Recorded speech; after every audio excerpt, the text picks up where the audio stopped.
Good day, YouTube. We're back. This is the third episode of The Reserves. And today we have a little sensitive issue we gotta get to.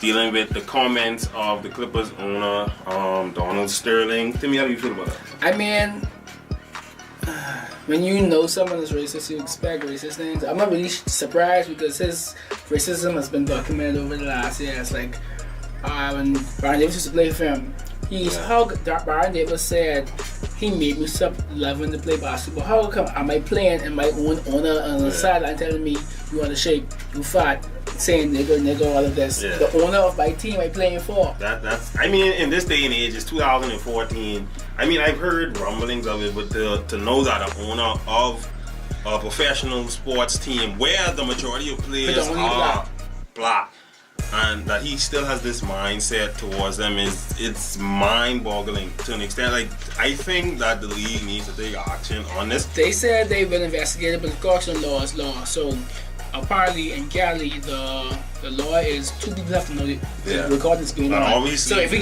get to that extent, they'll just be like, well, he didn't know he's being recorded. Yeah. And one thing I don't like about the NBA is owners always stick together. So I appreciate Magic Johnson saying, look, I'll never go to another Clipper game with me and my wife as long as they're Sterling is the owner. But Magic Johnson is just a face. He's a legend, but he's no longer an owner of the Lakers. Yeah. Co-owner. If an owner, say like a Mickey Arison comes out, or Mark Cuban comes out and say something, I mean, even from the minority owners like Jordan or Rob Johnson. No, Jordan actually, you forget though. Robert, he bought it from Jordan. So Jordan is the only black. No, the only black majority owner. So if Jordan says something, remember Jordan is the only 20-30 owners. Jordan is the only black one. So, and we playing the pocket for the day. I hope they ask if he is at the game. Yeah. I hope he can get something from that. But how do you feel like the play? Because me personally, I feel with Chris Paul being the president of the Players Association, I feel he has to say something about it because he has to speak up for the players, and which majority of the players in the NBA are black. So it's like the majority of the players. And I've seen things where they're saying Clippers players are upset, but my thing is about it. I don't want to be like I'm not defending them or anything, but it's known. This is not news. This has been years. Some people say decades old. You know the man you play for is a racist. You know when you signed that check, that contract for $9 million, you know he's a racist. When Doug Rivers asked to leave the Celtics, and he wanted to be traded from the Celtics to Clippers, he knew he was a racist.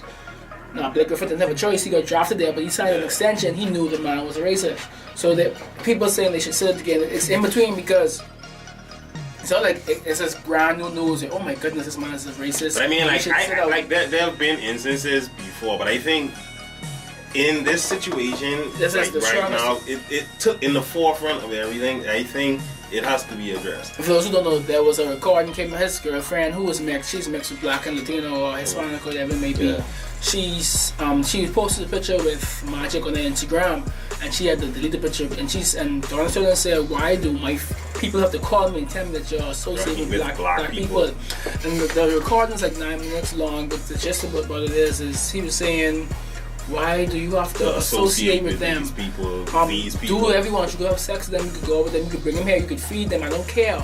Just don't put them up on your Just don't publicize that you associate with black people. And there was one comment that really made me cringe. She said, "You know that I'm mixed, right?" And he said, "I thought you said you would get rid of that." I'm telling you, please tell me. That made my stomach turn. How can you get rid of? Do you think it's better than it? That made my stomach turn. Like I couldn't believe it when she said that. The see how it, and even before he got to those, he's telling us that there's a culture. Black people feel a certain way. I think people feel a certain way. That was even a bit disturbing to me because it's like he's making an excuse for it because him being racist. He's making his excuses for him being racist. He said, "Well, this is how I was raised, and this is the culture. This is how it should be. Such and such." And she was like, "Well, I don't have hate in my heart. I love them." This is weird. But this is Silver's. Sure, he has been tackling the age limit for the college or whatever. But this is now his this is easy, and I think he's gonna be at which game he's gonna be at this weekend. Best game I think it is. Oh, that's next. I think that's next, and that's in Charlotte where Jordan is. So this I think he has to address that because it's gonna cause friction amongst players, not only the Clippers players but players around the league. Well, they asked everywhere said, well, you know, he is a known bigot racist. And they was tweeted, well, this has been going on for years. I applaud the players who play for him despite all the foolishness. So, like and you saw Johnny Jordan actually posted it. So Johnny Jordan, a player who has been paid $45 million by Donald Sterling, he posted on Instagram a black photo. Like how I envisioned it, I was like, well, like JJ Redick and Peter Turkey have to play 2-on-5 because like all the black players are gonna boycott. So I don't think it's set up because this is at the end of the day, this man pays you to play basketball. I mean, this is the Clippers' best chance they've ever have or may ever have to win a ring. All right, that's an interesting point. It's like, all right, it's the line, like.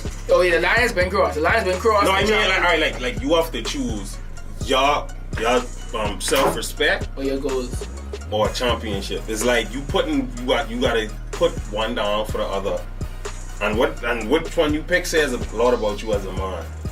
That you would let someone that's a known racist disrespect you and disrespect your people just to get, you know, not only the money, not salary, but I mean to get that ultimately that championship. So that's it's kind of a sticky situation. But I said to say he was before these comments were made, you knew he was a racist. When Chris Paul asked to leave New Orleans and got traded, then he went to the Clippers. He knew this man was a racist. When he was a free agent last summer and he signed for $90 million, he knew this man was a racist.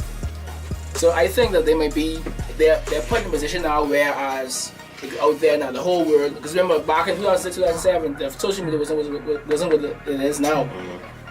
So I think it's Chris Paul. It's weird because he is the president of the place. Yeah, so he has to say something. He has to do something. Yeah. But still a game, I don't think so. That would be huge. It'll be interesting to see. Yeah. It'll be a stand. But will he actually do it and say, no, I'm not going to sue? But because they're going to look at it, well, oh, so you're deciding that he's a racist. Now, when he paid you $90 million, he was a racist then. So it's a very precarious situation. And this has been The Reserves. Gotta go.